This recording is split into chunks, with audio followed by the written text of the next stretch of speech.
El 28 de febrero de 2007, la ciudad de Nivelles, en el corazón del Brabante Wallón, se despertó envuelta en una neblina de color pizarra que parecía asfixiar los tejados de las casas burguesas de ladrillo rojo. El aire era gélido, con una temperatura que apenas rozaba los 5 grados centígrados, y el viento soplaba con una persistencia húmeda que calaba hasta los huesos de los transeúntes que se apresuraban por las aceras. Nada en la atmósfera de aquel miércoles ordinario sugería que, dentro de la vivienda marcada con el número 6 de la avenida del General Jacques, la realidad estaba a punto de fracturarse de una manera tan atroz que alteraría para siempre la psique colectiva de Bélgica.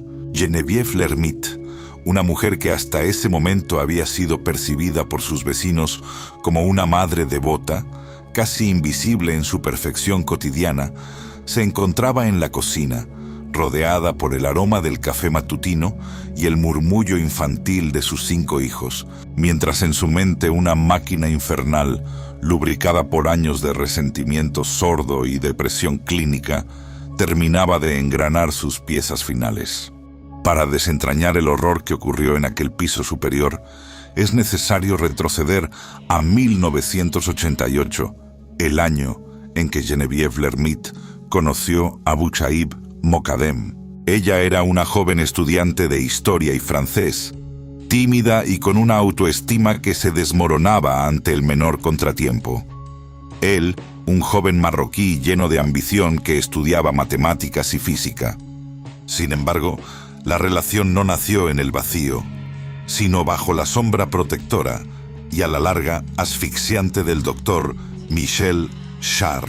Char, un médico que había acogido a Mokadem como a un hijo adoptivo desde su llegada de Marruecos, no solo financió sus estudios, sino que se convirtió en el eje gravitacional de la nueva familia. Cuando Geneviève y Bouchaïb se casaron el 22 de septiembre de 1990, no se mudaron a un hogar propio, sino al apartamento del Dr. Char en Bruselas. Lo que comenzó como una solución temporal de convivencia se transformó en una estructura de dependencia absoluta que duraría más de 15 años. El Dr. Char no era simplemente un invitado o un casero. Era el patriarca de facto que pagaba la hipoteca, las facturas, las vacaciones de lujo en Marruecos e incluso los seguros de vida de los niños que pronto empezarían a llegar. Geneviève se vio atrapada en un ménage à trois emocional donde su intimidad era constantemente vulnerada. La mudanza a la casa más grande en Nivelles no alivió la tensión, ya que el Dr. Char ocupaba el segundo piso del inmueble, manteniendo su presencia omnipresente en la vida diaria de la pareja y sus hijos. En este ecosistema de gratitud obligada, Geneviève comenzó a sentirse como una extraña en su propia casa, una empleada doméstica de lujo que no tenía voz ni voto sobre el destino de su familia, mientras su marido, Bouchaïb, permanecía ciego y sordo ante el malestar que devoraba a su esposa, prefiriendo disfrutar de las comodidades que el dinero del médico les proporcionaba. A medida que nacían los hijos, la salud mental de Geneviève se deterioraba en un aislamiento cada vez más profundo. Sufrió depresiones posparto tras el nacimiento de Nora en 1995 y de Mehdi en 2003. Situaciones que fueron tratadas con medicación, pero nunca con una intervención que cuestionara la dinámica de poder en su hogar. En 2005, comenzó a consultar al psiquiatra Diederik Veldekens, a quien le entregaría las confesiones más oscuras de su vida. En enero de 2007, un mes antes de la tragedia, Geneviève empezó a hablar de pulsiones extrañas. Se sentía atraída por las láminas de los cuchillos en los pasillos de los supermercados, una fascinación que el médico interpretó erróneamente como una simple fobia de impulsión. El 13 de febrero de 2007, Geneviève escribió una carta desgarradora al Dr. Veldekens, describiendo un nudo perenne en el estómago, una parálisis en su brazo izquierdo y un miedo cerval al despertar. En sus párrafos, Clamaba por ayuda, confesando que se sentía en un callejón sin salida y que ya había ido a las tiendas a buscar un cuchillo de carne bien afilado.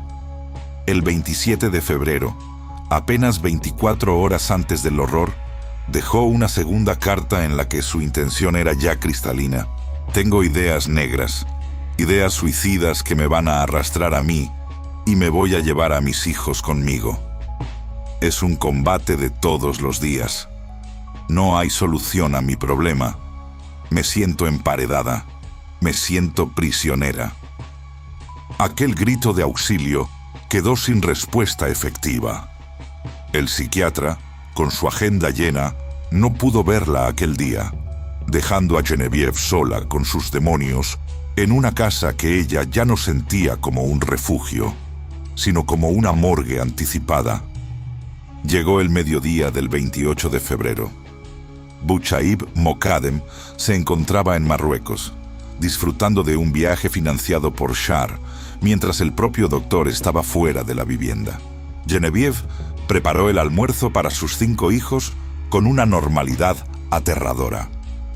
Tras la comida, comenzó el proceso que ella misma describiría como una desconexión total de su ser, un estado de disociación donde la máquina estaba en marcha. Subió al piso superior y, uno a uno, llamó a sus hijos. La primera fue Mina, de 7 años.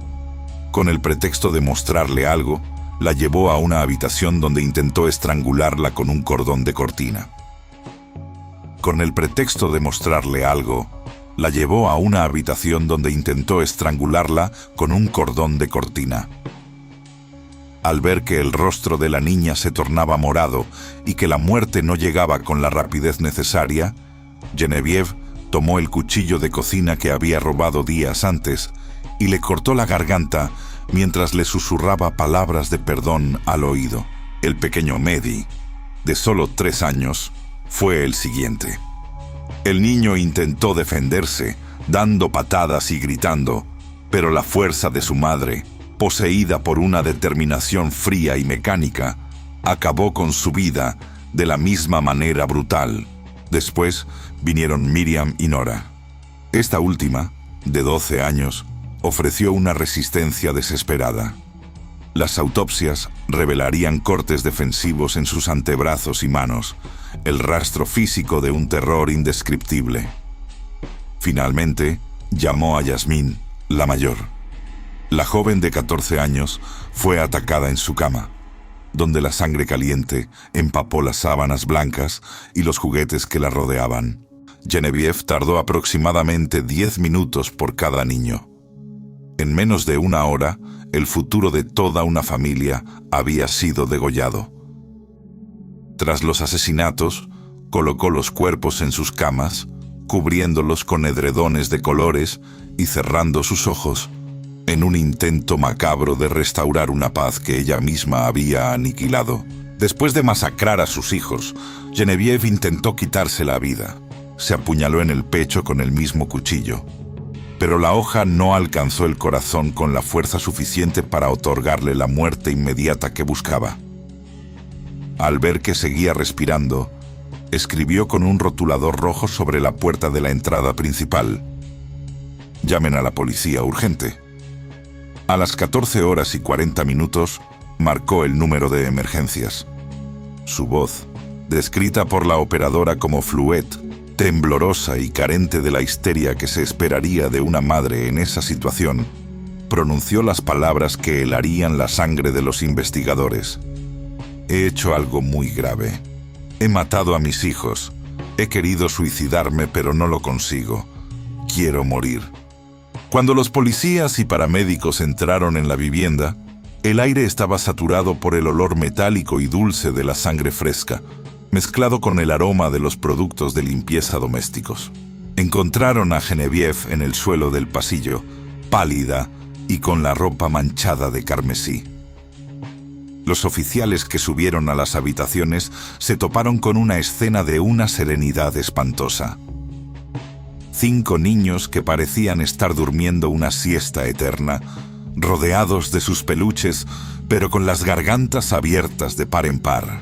La investigación policial comenzó de inmediato, recogiendo el cuchillo de cocina como evidencia principal y descubriendo las cartas de despedida que Geneviève había dejado para su amiga Valérie Girsch, en las que maldecía al Dr. Char por haberle robado la intimidad con su marido e hijos, y calificaba su vida anterior en casa de sus padres como un infierno del que había caído en otro peor. El juicio contra Geneviève Lermite comenzó el 8 de diciembre de 2008 en el Tribunal de Ases de Brabante Wallon, en Niveles. Durante 2 semanas, el país entero se asomó al abismo de su mente. La defensa, encabezada por los abogados Xavier Magné y Daniel Spreutels, sostuvo que la acusada no era dueña de sus actos al momento de los hechos, citando un estado grave de desequilibrio mental que la hacía penalmente irresponsable, según el artículo 71 del Código Penal belga. Los psiquiatras forenses presentaron informes donde hablaban de una abolición transitoria de la conciencia reflexiva y de un estado de depersonalización disociativa. Según los expertos, Geneviève veía a sus hijos no como seres independientes, sino como extensiones de su propio sufrimiento, y matarlos era un acto de infanticidio salvador para evitarles una vida de dolor igual a la suya. Sin embargo, el jurado, compuesto por 8 mujeres y 4 hombres, se vio enfrentado a la evidencia de una premeditación meticulosa. ¿Cómo podía ser irresponsable alguien que había planeado los asesinatos con semanas de antelación, que había escrito cartas detallando su intención y que había ejecutado los crímenes con una precisión casi quirúrgica? Bouchaïb Mokadem, el padre de las víctimas, compareció ante el tribunal, mostrando su dolor, pero también enfrentándose a las acusaciones de haber sido un marido ausente y dependiente. El testimonio del Dr. Char también fue central. El médico negó cualquier tipo de influencia malévola, presentándose como el salvador financiero de la familia. El 19 de diciembre de 2008, el jurado emitió su veredicto. Geneviève Lermite fue declarada culpable de asesinato premeditado y condenada a cadena perpetua, sin que se reconocieran circunstancias atenuantes que redujeran su pena. La condena a perpetuidad no puso fin al tormento de Geneviève Lermite. En la prisión de Forest Berkendael, su existencia se convirtió en una repetición de intentos de suicidio frustrados por la vigilancia penitenciaria. Sin embargo, en la oscuridad de la cárcel, buscó consuelo en relaciones humanas tan perturbadas como la suya. Mantuvo correspondencia con varios internos, entablando romances con hombres que también habían cometido actos de violencia extrema. Su primer vínculo significativo fue con un hombre que había asesinado a su esposa. Él se suicidó poco después de salir en libertad. Posteriormente, Geneviève se casó por segunda vez con otro ex detenido, padre de 5 hijos, quien falleció tiempo después, dejándola nuevamente sola con sus fantasmas.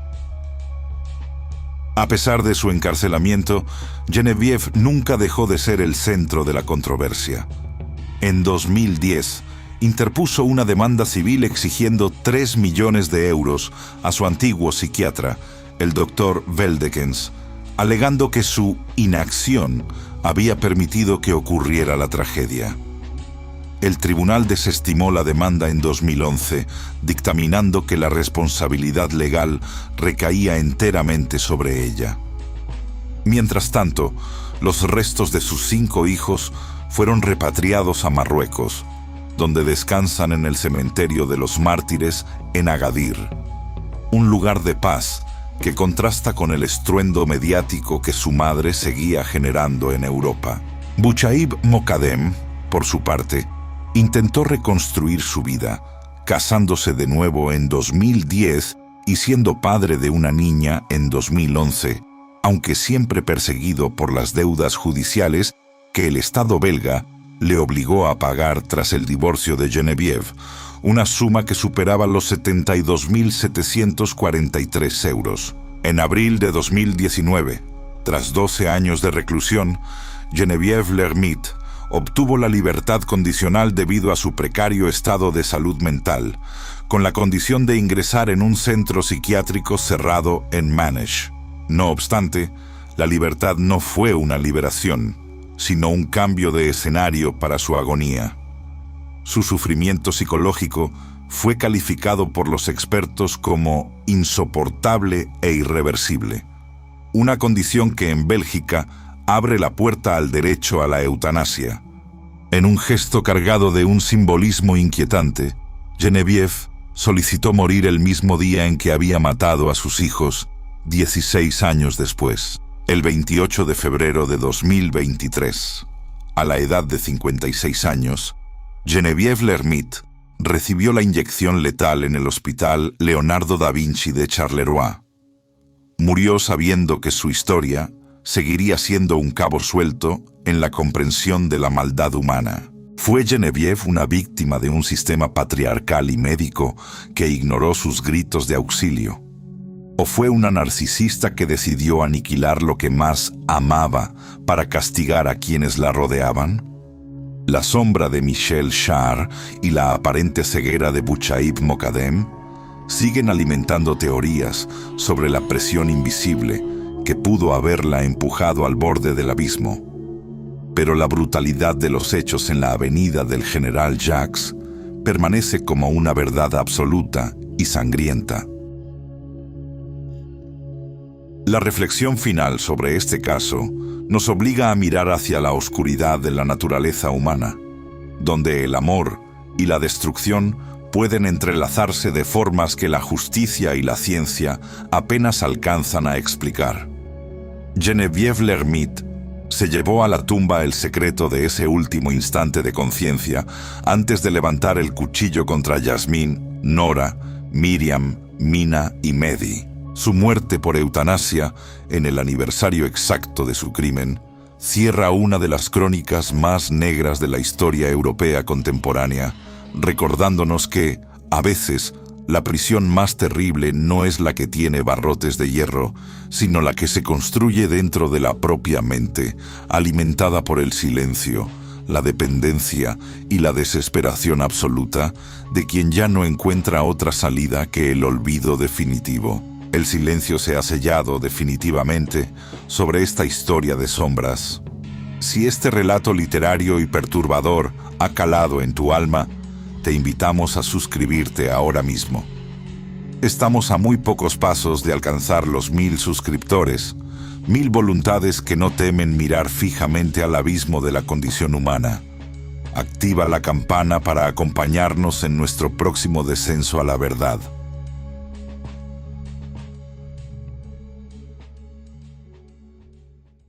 Bienvenidos a El Xibalba de Cirul. Esta noche descendemos a los pasillos en penumbra del pabellón 5 del Hospital General de Linz, en Viena, donde el juramento de cuidar se transformó en una macabra licencia para matar.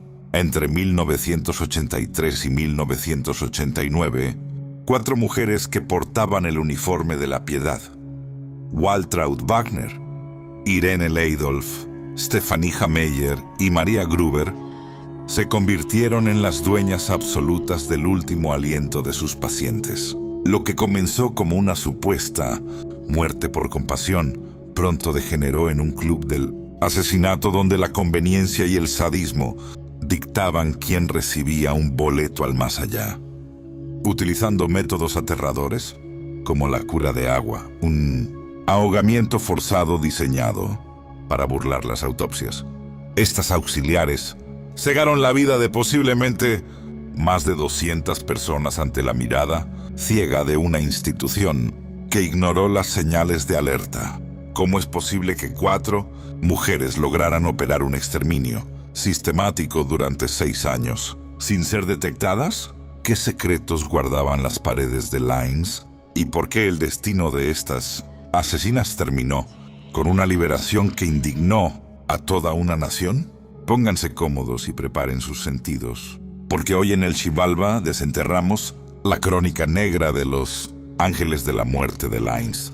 Las imágenes que verán a continuación, desde la mirada gélida de Wagner tras sus gafas hasta la juventud engañosa de Gruber, son los rostros de quienes convirtieron un hospital en una antesala del infierno.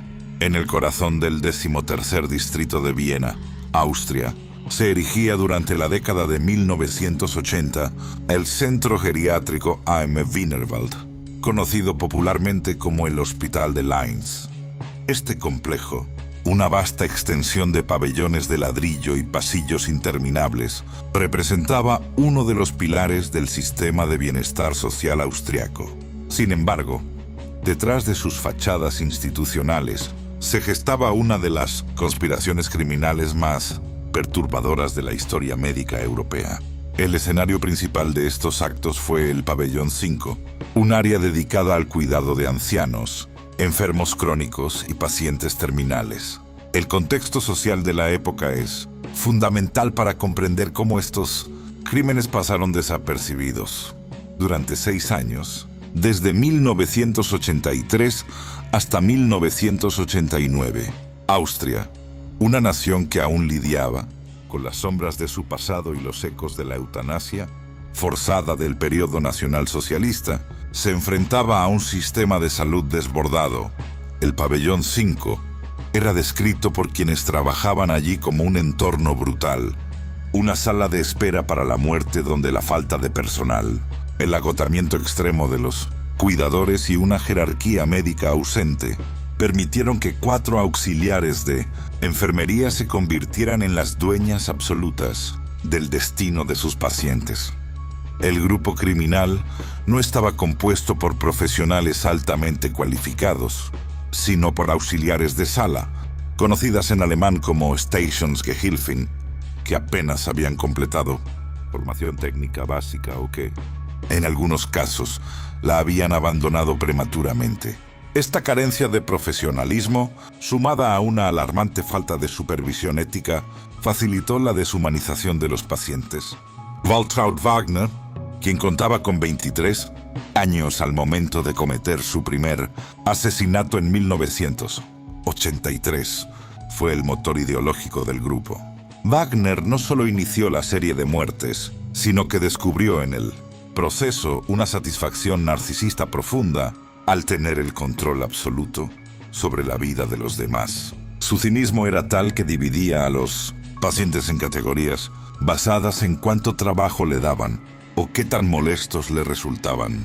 Aquellos que roncaban, mojaban la cama o simplemente tocaban el timbre de llamada con demasiada frecuencia eran marcados para recibir lo que ella llamaba un boleto al más allá. Wagner reclutó a sus compañeras basándose en su susceptibilidad y su propia frustración con las condiciones laborales del hospital.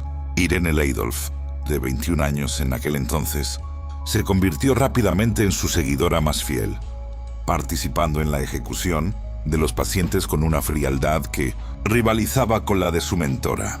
Stefanie Meyer, a pesar de ser mucho mayor, se integró en la dinámica grupal como una figura que validaba las acciones bajo una falsa premisa de piedad.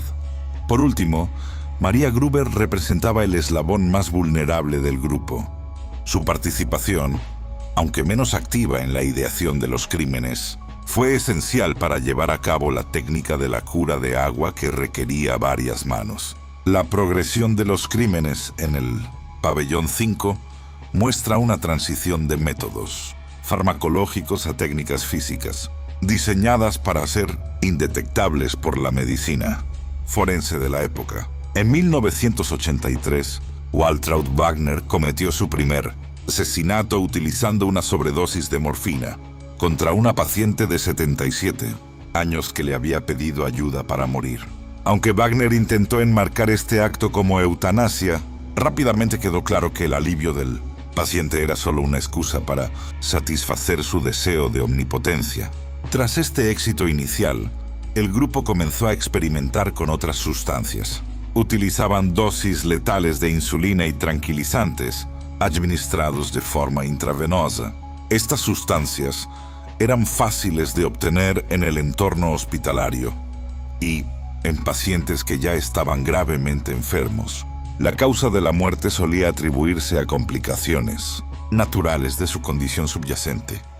A medida que el número de víctimas aumentaba, Wagner buscó un método que fuera más emocionante y al mismo tiempo completamente invulnerable a las sospechas médicas. Así desarrollaron la técnica conocida como la cura de agua.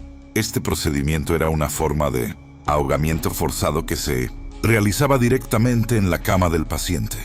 El proceso requería la participación coordinada de varias auxiliares. Una de las mujeres, frecuentemente María Gruber o Irene Leidolf, sujetaba la cabeza del paciente y le pinzaba la nariz con fuerza para bloquear la respiración nasal y obligar a la víctima a abrir la boca para intentar respirar. Otra de las perpetradoras presionaba la lengua del paciente hacia abajo para mantener la vía abierta.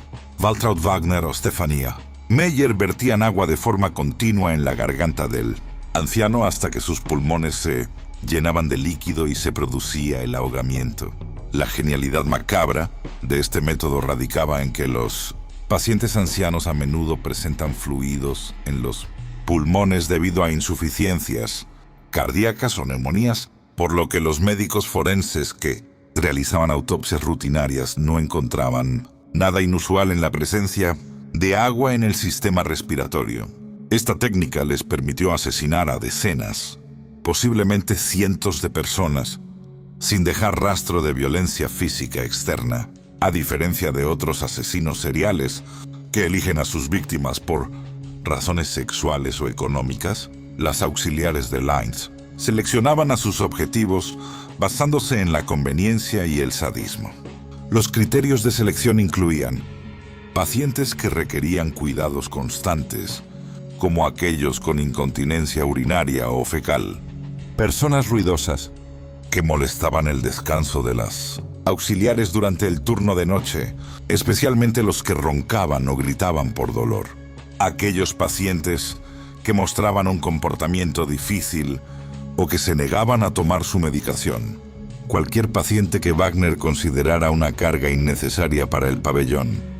Es importante destacar que, aunque inicialmente se escudaron en la idea de los asesinatos por compasión, muchas de las víctimas no eran enfermos terminales.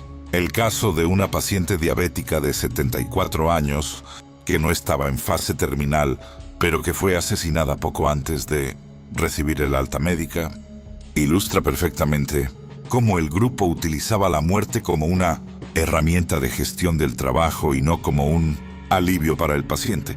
La caída del grupo no se debió a una investigación médica diligente ni a la sospecha de los superiores del hospital, sino a la arrogancia desmedida de las perpetradoras. En la primavera de 1989, un médico que se encontraba en una taberna cercana al hospital, un establecimiento típico bienes conocido como Heuriger, escuchó por casualidad una conversación alarmante. Waltraud Wagner y Irene Leidolf estaban celebrando y jactándose abiertamente de su último asesinato. Entre risas, describieron cómo habían acabado con la vida de un paciente que las había irritado profundamente, burlándose de su agonía y de la facilidad con la que habían engañado a los médicos. El médico, conmocionado por la crudeza de lo escuchado, denunció el hecho a las autoridades policiales de Viena. La investigación inicial se encontró con lo que los investigadores describieron como un muro de silencio por parte de la administración del hospital, que temía el escándalo público. Sin embargo, la presión policial aumentó y el 7 de abril de 1989, las 4 auxiliares fueron arrestadas. Durante los primeros interrogatorios, Wagner admitió inicialmente 49 asesinatos cometidos a lo largo de 6 años. Aunque posteriormente se retractaron de muchas de estas admisiones, la magnitud del horror ya era innegable. Las estimaciones finales de la policía y de expertos forenses sugirieron que la cifra real podría superar las 200 víctimas. El juicio comenzó en 1991 y fue seguido con horror por toda la nación. Las 4 mujeres fueron acusadas de asesinato intento de asesinato y agresión física. El fiscal del caso describió los crímenes como asesinatos calculados y maliciosos, llevados a cabo con una falta absoluta de empatía. Durante el juicio, se presentaron pruebas de la frialdad con la que operaba el grupo. Waltraud Wagner, apodada la bruja en los medios, mantuvo una actitud desafiante, alegando que ella solo quería liberar a los pacientes de su miseria. Sin embargo, el testimonio de Irene Leidolf fue crucial para desmontar esta fachada de piedad. Ella describió con lujo de detalles cómo seleccionaban a las víctimas, basándose en el odio y la conveniencia laboral. Stefanija Meyer, la de mayor edad, aportó datos sobre víctimas que Wagner ya no recordaba, lo que permitió al tribunal dimensionar la escala del exterminio. El escándalo de Los Ángeles de la Muerte provocó una crisis sin precedentes en el sistema de salud austriaco. El hospital de Linz se convirtió en un símbolo de la negligencia geriátrica. Como resultado, se iniciaron reformas profundas en la organización y gobernanza de los centros de salud en Austria. Se mejoraron los protocolos de supervisión en los turnos de noche. Se incrementó la formación ética del personal auxiliar y se establecieron sistemas de control de mortalidad mucho más rigurosos. En el año 2000, el hospital cambió su nombre a Krankenhaus Hitzing en un intento desesperado por borrar el estigma del pabellón 5. Sin embargo, la memoria colectiva de Viena sigue ligada a los sucesos de aquellos 6 años oscuros. El caso también generó un debate ético sobre la eutanasia, diferenciando claramente el alivio del sufrimiento del asesinato serial perpetrado por cuidadores. A pesar de la gravedad de sus crímenes, el sistema legal austriaco permitió la liberación de las 4 mujeres tras cumplir partes significativas de sus condenas. Maria Gruber y Stefanija Meyer fueron puestas en libertad a principios de la década del 2000 tras cumplir aproximadamente 2/3 de sus penas. Ambas asumieron nuevas identidades para evitar represalias. La mayor controversia surgió en agosto de 2008, cuando el Ministerio de Justicia anunció la liberación condicional de Waltraud Wagner e Irene Leidolf tras 19 años de prisión. Aunque ambas fueron descritas como presas modelo, la opinión pública austríaca reaccionó con una mezcla de indignación y miedo. Muchos ciudadanos sentían que 19 años no eran justicia suficiente por la vida de decenas de ancianos. Al igual que sus compañeras, Wagner y Leidolf recibieron nuevas identidades y se alejaron por completo del ojo público, rechazando cualquier intento de los medios por obtener entrevistas o declaraciones. Para situar el caso de Linz en un contexto global, es útil comparar sus características con otros crímenes similares en el ámbito sanitario. Esta comparación demuestra que, mientras muchos asesinos sanitarios actúan en solitario, el caso de Linz fue excepcionalmente peligroso debido a su naturaleza colectiva, lo que permitió un sistema de validación interna que prolongó la actividad criminal durante más de un lustro. El caso de Maria Gruber, Irene Leidolf, Stefanija Meyer y Waltraud Wagner no fue solo una anomalía criminal, sino el resultado de un colapso ético e institucional profundo. La facilidad con la que estas mujeres pudieron asesinar a cientos de personas utilizando métodos tan crueles como la cura de agua revela una vulnerabilidad sistémica en el cuidado de los ancianos que lamentablemente se ha repetido en otras partes del mundo. La lección perdurable de Linz es que la vigilancia de los cuidadores debe ser tan rigurosa como el tratamiento de los pacientes. El poder que se otorga a quienes cuidan a los más débiles requiere un contrapeso de supervisión constante y una cultura institucional que valore la dignidad humana por encima de la eficiencia operativa. Hoy, aunque las asesinas caminan libres con otros nombres, el pabellón 5 de Linz permanece en la historia como un recordatorio de que, en ausencia de luz ética, los ángeles de la guarda pueden convertirse fácilmente en ángeles de la muerte. Así cerramos las puertas del pabellón 5, dejando atrás el eco de los pasillos de Viena que aún resuena con el miedo de quienes no pudieron defenderse. Hoy hemos puesto rostro al mal a través de esas 4 fotografías. La frialdad de Waltraud Wagner tras sus cristales en la imagen 1, la mirada de Irene Leidolf en la segunda captura, la severidad de la madre de casa, Stefanie Meyer en la tercera y la engañosa juventud de María Gruber en la imagen 4. Sus crímenes ocultos durante 6 años bajo la técnica de la cura de agua nos recordaron que el peligro más absoluto a veces viste el uniforme de la piedad. Si este viaje a las profundidades de la psique humana y la negligencia institucional te ha impactado, te invito a que nos ayudes a seguir creciendo. Estamos a muy pocos pasos de alcanzar nuestra primera gran meta de 1000 suscriptores en el Xibalba de Cyrul, y tu suscripción es la llave que nos permite seguir explorando los expedientes más oscuros de la historia. No olvides darle like al video, suscribirte y activar la campana de notificaciones para no perderte nuestro próximo descenso al inframundo. Queremos saber tu opinión en los comentarios. ¿Crees que la liberación de estas mujeres en el año 2008 fue un acto de justicia o una traición a las víctimas? Soy Cyrul y nos vemos en el próximo video.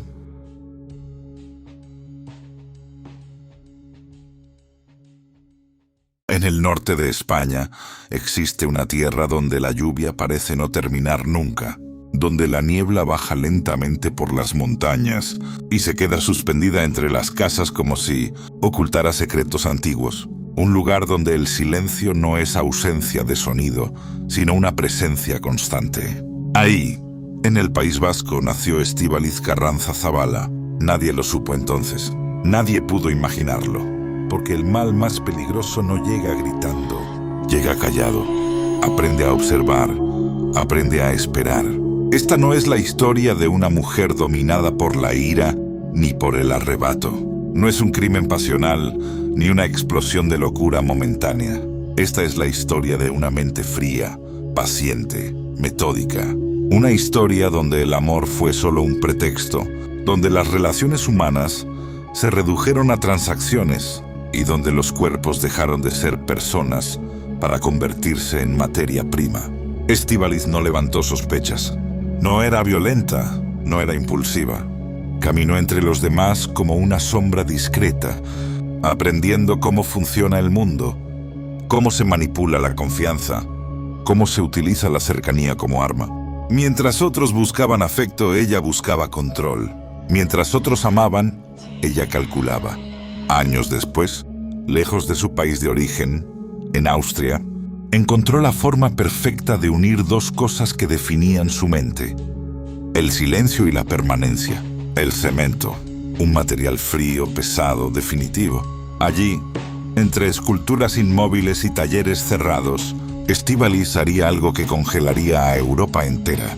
Algo que demostraría que el horror no siempre deja manchas visibles. A veces se esconde dentro del arte. A veces se endurece. A veces se vende.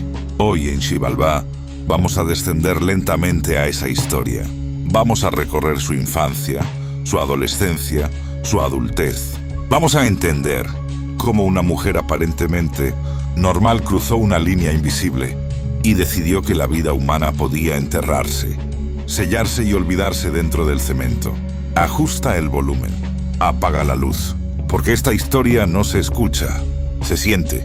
En el norte de España, en el País Vasco, una tierra de montañas cubiertas de niebla, lluvias persistentes y pueblos donde el silencio se hereda de generación en generación, nació Estíbaliz Carranza Zabala.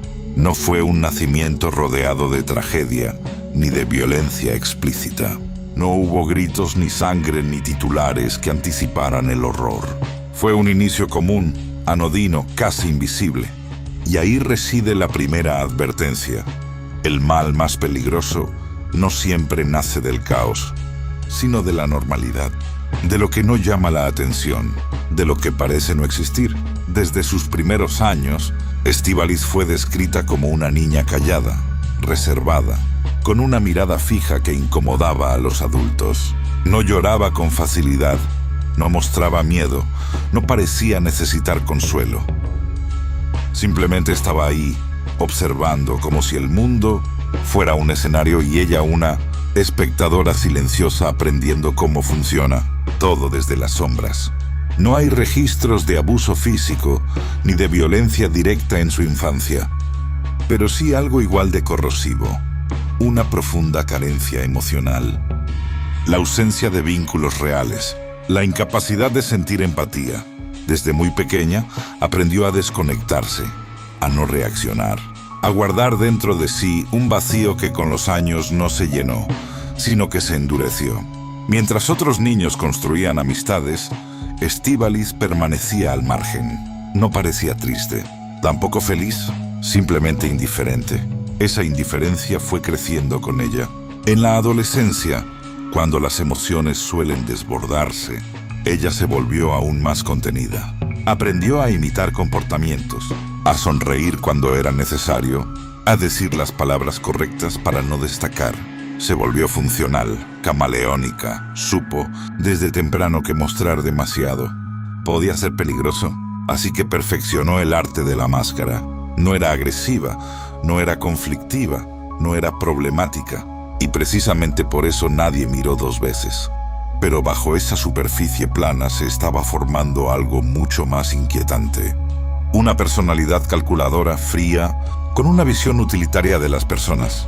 Para Estíbaliz, los demás no eran fines, eran medios, instrumentos, recursos, y esa forma de pensar se convirtió en su brújula moral. Al llegar a la adultez, esa brújula ya estaba completamente deformada. No buscaba amor, ni compañía, ni pertenencia. Buscaba control, poder, beneficio. Decidió abandonar España y trasladarse a Austria, un país donde nadie conocía su pasado, donde podía reinventarse sin preguntas. Allí encontró el escenario perfecto para su nueva identidad: el arte. Se presentó como escultora, como creadora de grandes figuras de cemento, obras pesadas, macizas, frías, esculturas que requerían fuerza, paciencia y planificación. El material parecía hecho a su medida. El cemento no perdona errores. Una vez endurecido, no se puede cambiar, exactamente como sus decisiones. Estas esculturas, conocidas como goitzargis, no solo eran su medio de vida, eran una extensión de su mente. Objetos sin expresión, sin emoción, diseñados para permanecer inmóviles, silenciosos, eternos. En Austria se casó. Desde afuera, su vida parecía estable. Un matrimonio normal, una mujer trabajadora, una artista excéntrica pero funcional. Nadie veía lo que ocurría detrás de las paredes. Con el tiempo, su esposo dejó de ser un compañero y se convirtió en un obstáculo. O peor aún, en una oportunidad. Estíbaliz comenzó a planear.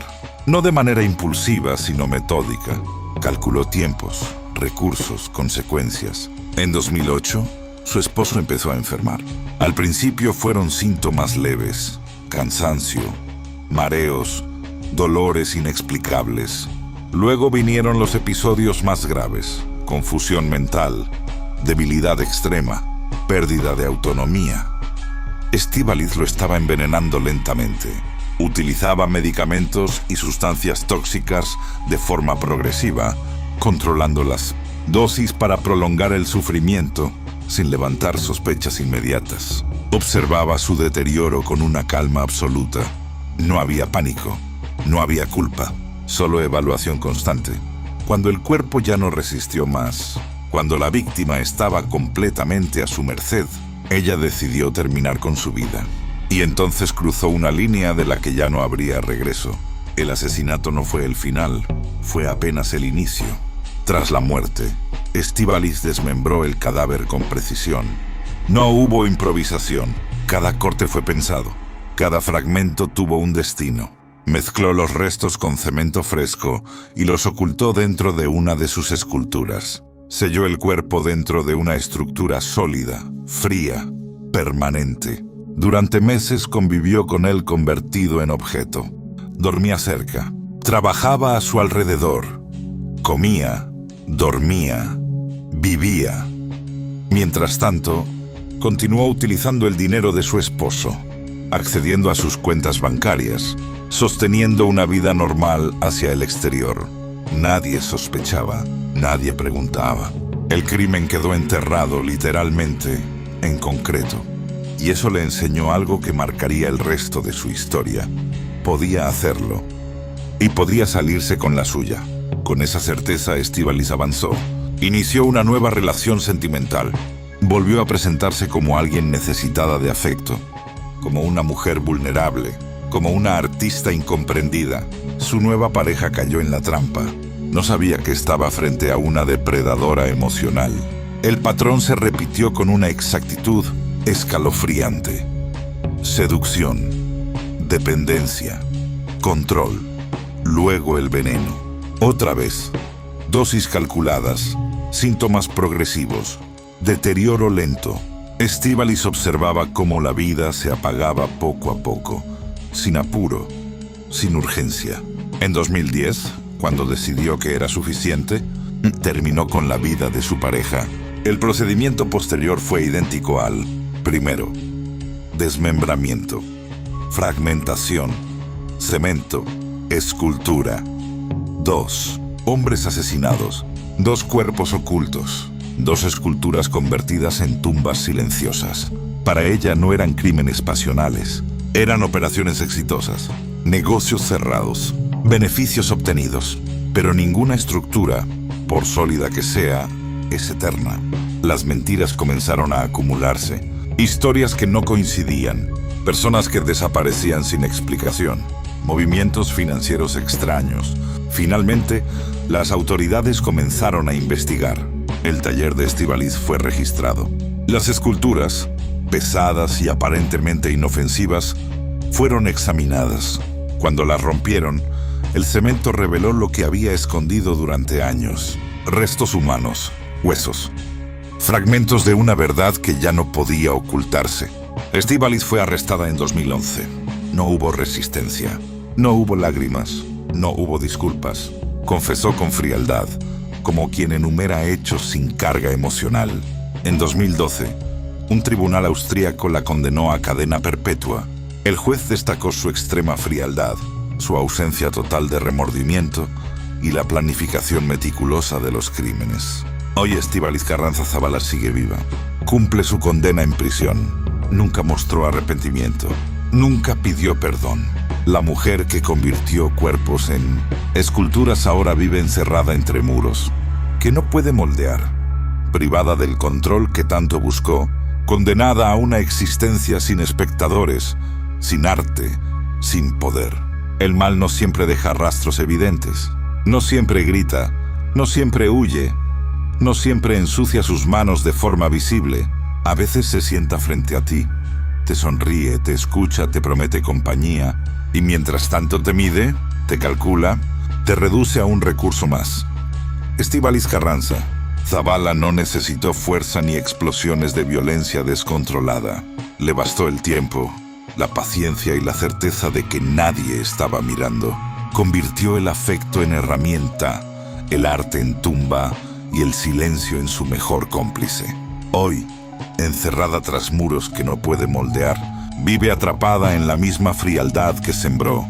Pero las esculturas siguen ahí, recordándonos que algunas historias no se desmoronan con el paso del tiempo. Se endurecen. Si este descenso te dejó inquieto, si sientes ese peso en el pecho que no se va al terminar el video, suscríbete a Xibalbá. Ayúdanos a llegar a los 1000 suscriptores para seguir desenterrando los casos que otros prefieren sellar para siempre. Porque aquí, en Xibalbá, no contamos historias para tranquilizarte. Las contamos para que el silencio no vuelva a ganar.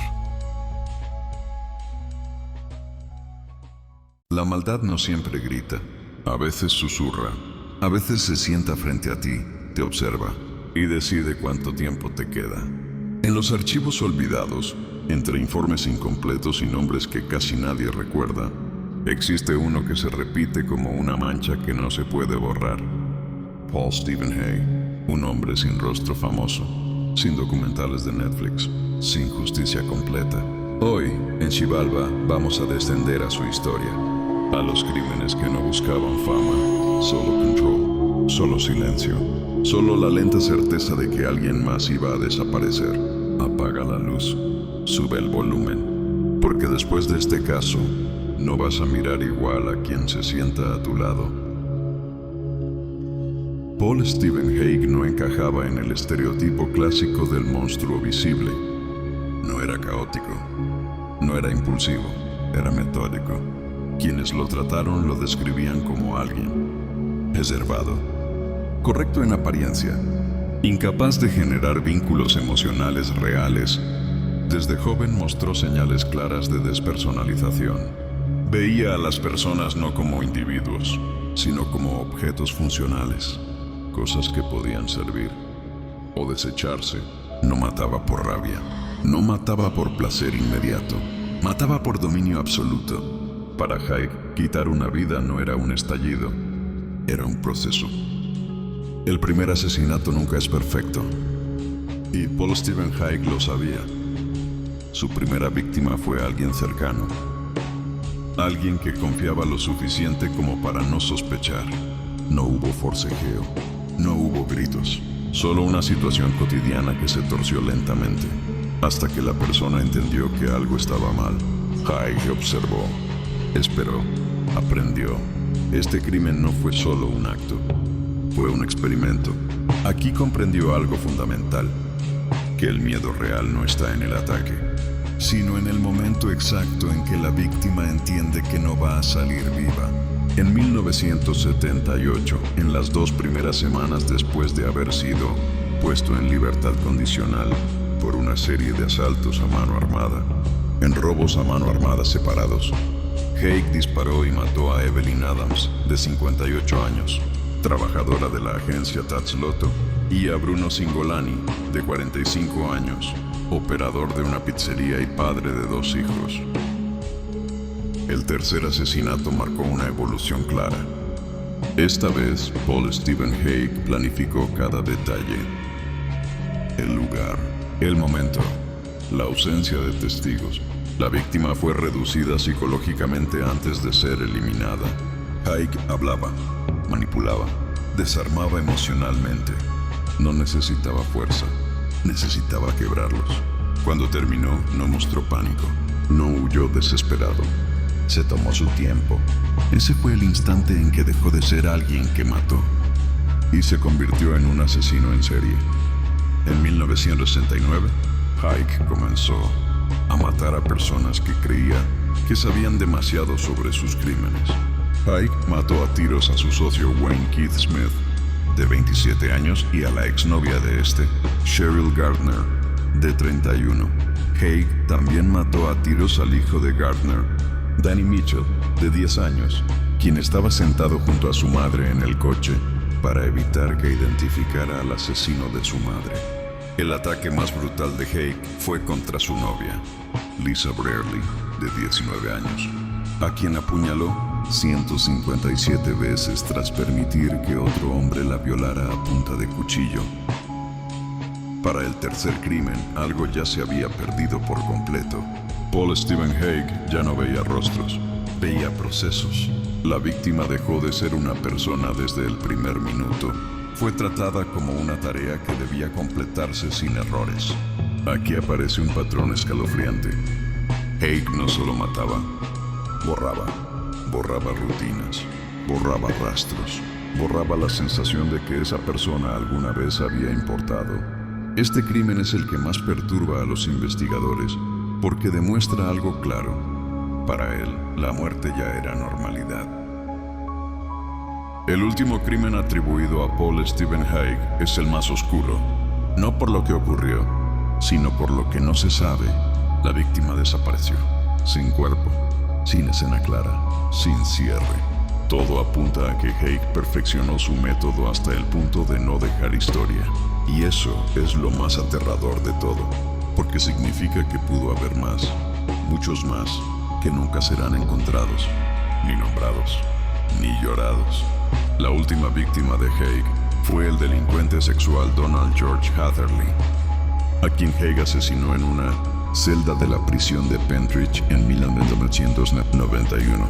Haig afirmó haber ayudado a Hatherley a suicidarse colocándole una soga al cuello, derribando un armario de una patada y luego empujándolo por los hombros. Un jurado declaró a Haig culpable del asesinato de Hatherley. Paul Stephen Hay no tuvo un final cinematográfico. No hubo confesión épica. No hubo justicia total. Su nombre se diluyó, pero sus actos no. Porque el verdadero legado de un asesino como él no son los cuerpos. Es la pregunta que deja atrás. ¿Cuántos monstruos caminan entre nosotros sin necesidad de gritar? Este fue el caso de Paul Stephen Hay, un hombre que casi nadie conoce, pero que representa a los depredadores silenciosos. Si este descenso a la oscuridad te dejó incómodo, si sentiste ese nudo en el estómago, entonces este contenido es para ti. Suscríbete a Xibalba, porque aquí no contamos historias para entretener. Las contamos para recordar lo que habita en la sombra. Nos vemos en el próximo caso, si es que llegas hasta ahí. El inframundo no perdona, solo devora. Crímenes reales grabados en sangre. Esto es el Xibalba de Cyrul. Entra si tienes valor. Hoy nos adentramos en las profundidades de la psique criminal australiana para desentrañar uno de los casos más perturbadores y sombríos de su historia. El de los amantes de Moorhouse, David y Catherine Birnie. Lo que comenzó como un romance adolescente en los suburbios de Perth se transformó, décadas después, en una espiral de violencia, control y muerte que conmocionó a una nación entera. Este informe no solo relata los crímenes, sino que analiza la anatomía de una simbiosis letal, una folie à deux, donde dos almas dañadas se encontraron para alimentar sus impulsos más oscuros. Ayúdanos a seguir contando estas historias. Nos falta muy poco para llegar a los 1000 suscriptores y tu apoyo es fundamental para que este canal siga creciendo. David John Birnie nació el 16 de febrero de 1951 en el seno de una familia que, ya desde sus cimientos, presentaba grietas profundas de disfunción. Criado en Wattle Grove, un suburbio semirural de Perth, el entorno de David estuvo marcado por la negligencia y la ausencia de estructuras morales básicas. Según relatos de conocidos de la época y miembros de su comunidad religiosa, la casa de los Birnie era un lugar donde el alcoholismo, la promiscuidad y el rumor constante de incesto eran la norma, no la excepción. La falta de cuidado parental era tal que David y sus 4 hermanos a menudo carecían de lo más elemental: una comida caliente. Se reporta que sus padres raramente cocinaban para ellos, obligando a los niños a valerse por sí mismos en un ambiente de abandono emocional y físico. Esta carencia de apego seguro durante sus años formativos parece haber sembrado las semillas de una personalidad sociopática caracterizada por la incapacidad de sentir empatía y una búsqueda constante de gratificación inmediata. A los 15 años, David abandonó la educación formal para buscar un futuro en el mundo de las carreras de caballos como aprendiz de jinete. Sin embargo, lejos de encontrar una disciplina que lo reformara, este entorno solo sirvió para manifestar sus tendencias sádicas. Se documentaron casos de abuso físico contra los animales a su cargo, una señal de alerta temprana común en los futuros asesinos en serie. Fue en este periodo donde también emergió su exhibicionismo patológico. Un incidente particularmente revelador ocurrió cuando irrumpió en la habitación de una anciana, llevando únicamente medias sobre su cabeza, e intentó violarla.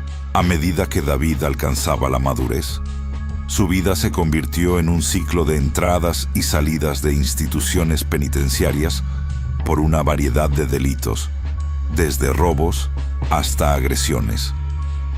Su personalidad se consolidó en torno a una adicción severa al sexo y la pornografía, siendo diagnosticado como un parafílico.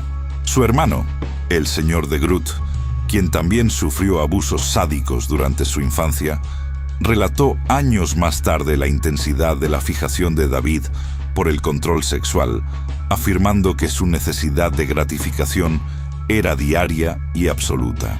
Catherine nació el 23 de mayo de 1951, apenas unos meses después que David. Su entrada al mundo estuvo marcada por la tragedia. Su madre falleció durante el parto de su hermano, quien también murió a los pocos días.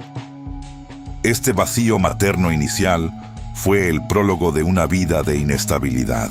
Su padre, incapaz de manejar la pérdida y la crianza de una niña, la entregó a sus abuelos, solo para reclamar su custodia 10 años después, en medio de una agria disputa legal. A los 12 años, Catherine conoció a David, y a los 14 ya estaban sumergidos en una relación que su propio padre intentó romper desesperadamente, reconociendo la influencia tóxica de Birnie. Al igual que David, Catherine pasó tiempo en prisiones juveniles, lo que reforzó su identidad como una paria social. En un intento por estabilizar su vida, Catherine se alejó de David por un tiempo, casándose con Donald McLaughlin en su 21º cumpleaños y teniendo 7 hijos. Sin embargo, la sombra de la tragedia no la abandonaba. Presenció cómo su primer hijo moría atropellado en su propia entrada, un evento que algunos analistas sugieren que terminó de fracturar su ya frágil psique. En 1985, tras una histerectomía que la dejó en un estado de vulnerabilidad física y emocional, David volvió a aparecer en su vida. Catherine abandonó a su esposo e hijos para mudarse con él, cambiando legalmente su apellido a Birnie para sellar su nueva y definitiva alianza. La relación entre David y Catherine Birnie no era una de simple complicidad, sino una simbiosis patológica conocida como folie à deux, o trastorno psicótico compartido. En esta estructura, David actuaba como el inductor, un individuo con fantasías sádicas de control y violencia, mientras que Catherine era la receptora que no solo validaba estas fantasías, sino que las potenciaba para asegurar el afecto de su pareja. Catherine no era una víctima pasiva de David. Ella asumió el rol de titiritera en varios aspectos de sus crímenes, encargándose de la logística de la seducción y la calma inicial de las víctimas. Su presencia femenina era el cebo perfecto. Las mujeres jóvenes se sentían seguras al ver a otra mujer en el coche, lo que permitía a los Birnie acercarse lo suficiente para iniciar el secuestro. Esta dinámica de poder se basaba en una lealtad absoluta y un desprecio compartido por la vida ajena, donde la gratificación de David era la máxima prioridad de Catherine. La pareja se estableció en el número 3 de la calle Morehouse, en Willagee, un suburbio obrero de Perth. Detrás de la fachada de una casa de interés social común, crearon un entorno de terror diseñado para la inmovilización y el abuso. Mary Nilsson, una estudiante de psicología de 22 años, cometió el error de buscar neumáticos baratos para su coche. David, utilizando su trabajo en un desguace como cobertura, la atrajo a su casa. Lo que Mary encontró en la calle Morehouse no fue una transacción comercial, sino una pesadilla. Fue encadenada a la cama y violada por David mientras Catherine observaba y participaba activamente en su humillación. El asesinato de Mary reveló la improvisación y la frialdad de los Birnie. Intentaron estrangularla con un cable telefónico, pero al saltar chispas del cable, utilizaron una cuerda de nylon. David, impulsado por una pseudociencia que supuestamente leyó en un libro, apuñaló el cuerpo de Mary tras su muerte para acelerar la descomposición. Fue enterrada en una tumba poco profunda en el bosque de Gleneagle. Susana Candy, de solo 15 años, fue secuestrada mientras hacía autostop. En Morehouse Street, la crueldad de la pareja escaló. Obligaron a la adolescente a bailar para ellos al ritmo de Romeo and Juliet de Dire Straits y la forzaron a escribir cartas a sus padres diciendo que estaba bien y que necesitaba tiempo a solas para evitar sospechas policiales. Cuando David decidió que Susana debía morir, le impuso a Catherine un ritual de iniciación. Debía asesinar a la joven para probar su amor incondicional. Catherine no vaciló. Estranguló a Susana mientras David observaba. Años después, Catherine describiría este acto con una frialdad escalofriante, afirmando que quería ver qué tan fuerte era su yo interior y que no sintió absolutamente nada. El 1 de noviembre de 1986, Noeline Patterson, de 31 años, aceptó un viaje de los Birney después de que su coche se quedara sin gasolina. A diferencia de las víctimas anteriores, David desarrolló una extraña fijación emocional con Noeline, manteniéndola con vida en la casa durante 3 días. Este retraso en el ritual de muerte despertó una furia celosa en Catherine.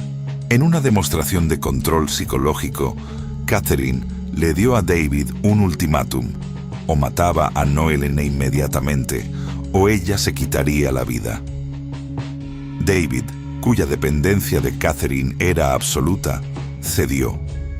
Drogaron a Noeline con somníferos y David la estranguló mientras ella dormía. Catherine reportó sentir un gran placer al arrojar arena a la cara de Noeline durante su entierro, un acto que simbolizaba su triunfo sobre la rival. Denise Brown, de 21 años, fue secuestrada el 5 de noviembre en una parada de autobús.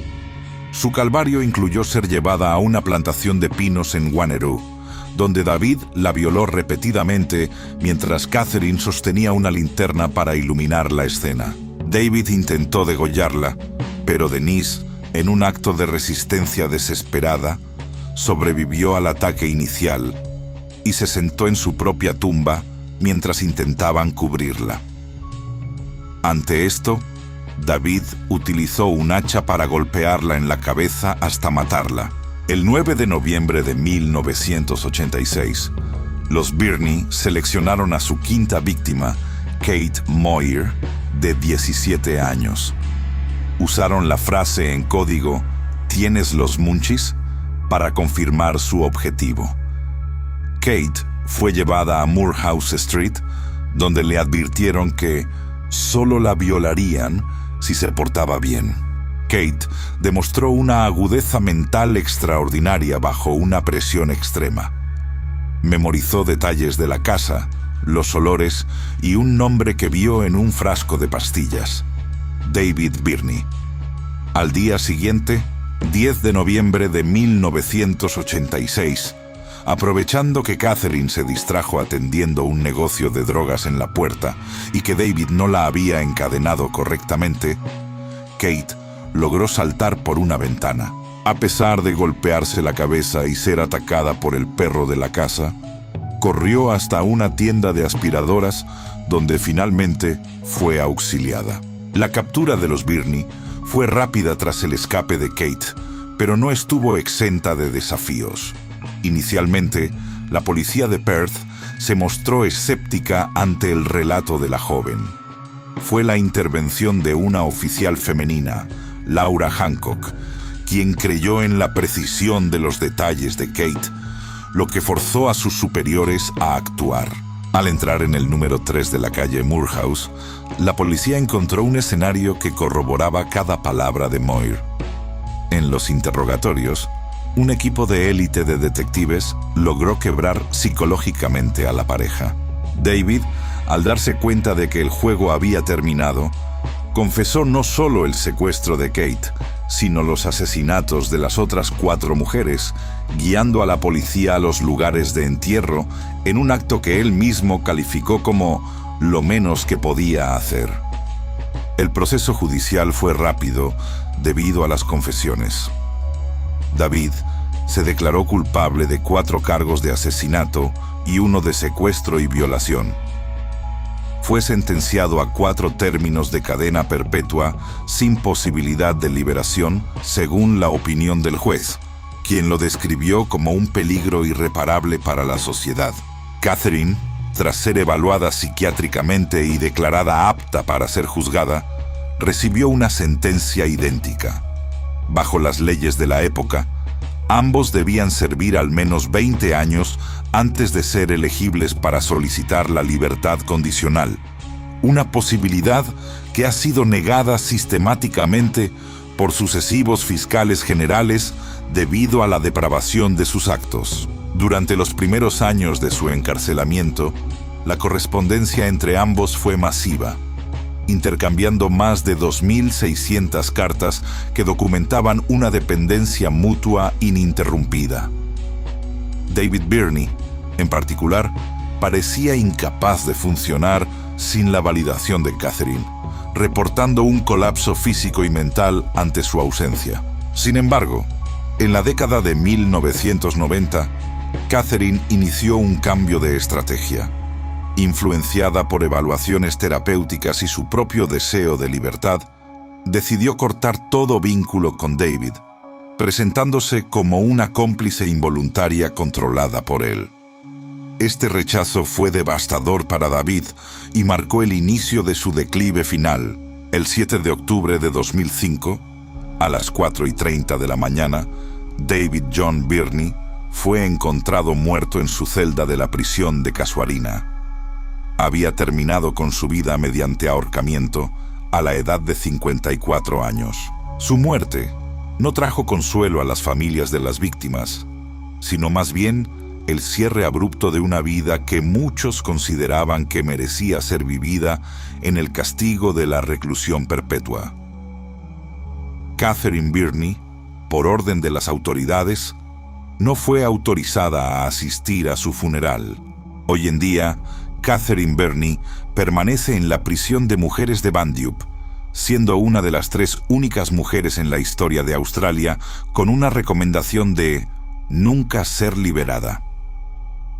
Su hijo menor, Peter, ha hablado públicamente pidiendo que su madre muera en prisión, reflejando el trauma transgeneracional que los Birney sembraron incluso en su propia sangre.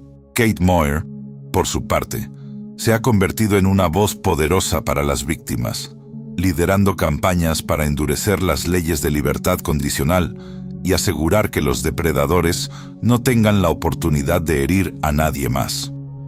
Su valentía es el único rayo de luz en esta crónica de oscuridad absoluta. Hemos llegado al final de esta investigación en el Xibalba de Cirul. El caso de David y Catherine Birney nos recuerda que el mal no siempre se esconde en las sombras lejanas. A veces vive en la casa de al lado, bajo la apariencia de una pareja normal, alimentándose de la debilidad y el control. Si te apasionan estas crónicas profundas de la historia criminal, no olvides suscribirte. Estamos muy cerca de alcanzar nuestra meta de los 1000 suscriptores y tu suscripción marca la diferencia. Hasta la próxima, si se atreven a seguir mirando al abismo.